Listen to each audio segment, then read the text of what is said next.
Hello student, मैं नीरज शर्मा आनंद institute के YouTube channel पर आपका स्वागत है। लास्ट वीडियो में हमने बुक कीपिंग जो टर्म्स है अकाउंटेंसी की उसके बारे में समझा, रिकॉर्डिंग, ठीक है, और क्लासिफिकेशंस इसके बारे में हमने पढ़ा। आज हम करेंगे अकाउंटेंसी यानी कि अकाउंटिंग यानी कि लेखांकन। लेखांकन क्या होता है? जहां बुक कीपिंग का काम कंप्लीट होता है वहां से अकाउंटिंग प्रोसेस शुरू हो जाती है।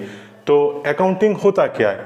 लेन देन को लिखना, उसका वर्गीकरण करना, फिर उसका सारांश और विश्लेषण और संप्रेषण, ठीक है, इन सारी प्रोसेस करना क्या कहलाता है? अकाउंटिंग यानी लेखांकन।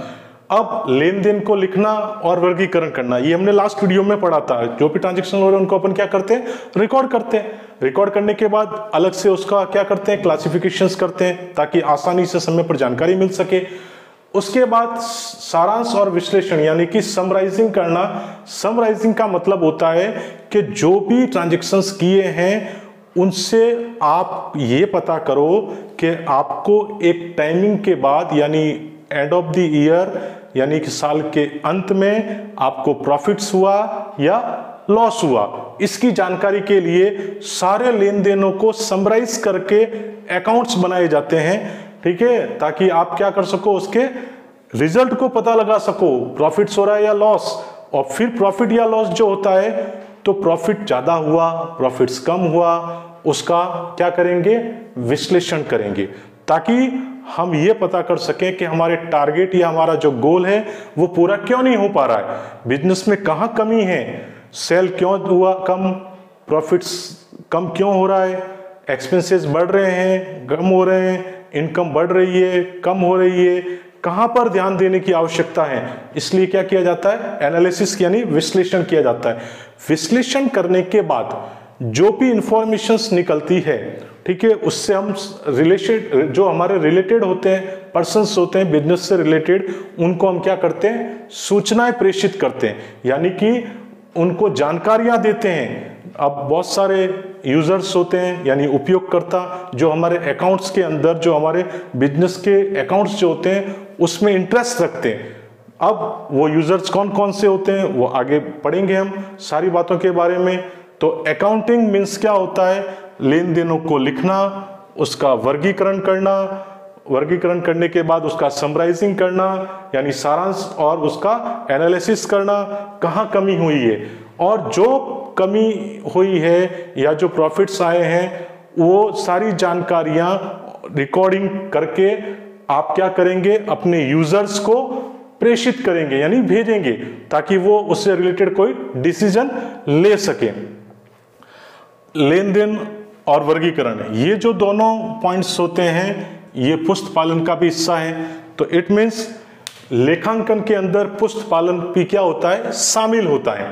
और जहां पुस्त पालन कंप्लीट होता है यानी लेन देन को लिखना वर्गीकरण करने के बाद जो स्टार्ट होता है सारांश और उसका विश्लेषण और संप्रेषण। अब जैसा कि मैंने आपको बताया सारांश समराइजिंग करना, समराइजिंग करने का मतलब होता है जैसे आपने स्टार्टिंग में जैसे ट्रांजैक्शंस हुए आपने अपना क्या किया? रिकॉर्ड किया, फिर क्लासिफिकेशन किया, फिर उसके बाद क्या करोगे? समराइजिंग करोगे। जैसे मान लिया आपके डिफरेंट जगह पर, ठीक है, डिफरेंट लोकेशंस पर आपका बिजनेस है। जैसे एक बिजनेस आपका जयपुर में, एक मुंबई में और एक दिल्ली में।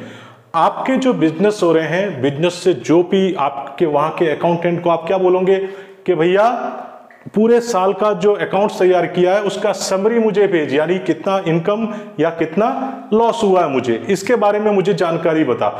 तो वो अकाउंटेंट सारा क्या करेगा? जितना भी रिकॉर्डिंग किया है क्लासिफिकेशन करके समराइज करके उसको आपको भेज देगा सूचनाएं, ठीक है, संप्रेषित कर देगा। तो आपको ये पता लगा कि मेरा जयपुर का जो बिजनेस है उसमें मुझे 25 करोड़ की इनकम यानी 25 करोड़ का प्रॉफिट से, मुंबई का जो कंपनी या जो बिजनेस है वहां पर मुझे 12 करोड़ का इनकम हो रही है और दिल्ली में मेरे को 8 करोड़ की इनकम हो रही है। अब ये इनकम कहीं ज्यादा कहीं कम क्यों हो रही है, इसके बारे में निष्कर्ष निकालना यानी विश्लेषण करना कि ऐसा क्यों हो रहा है। हो सकता है कई बार क्योंकि जयपुर से ज्यादा बड़ा दिल्ली, दिल्ली से ज्यादा बड़ा मेट्रो सिटी होता है, ठीक है, तो मेट्रो सिटीज में इनकम कम और जयपुर में थोड़ी उससे भी ज्यादा। तो ऐसा क्यों? कई बार ऐसा भी हो सकता है कि जयपुर में आपने अपने बिजनेस का ब्रांड एम्बेसडर विराट कोहली को बना दिया।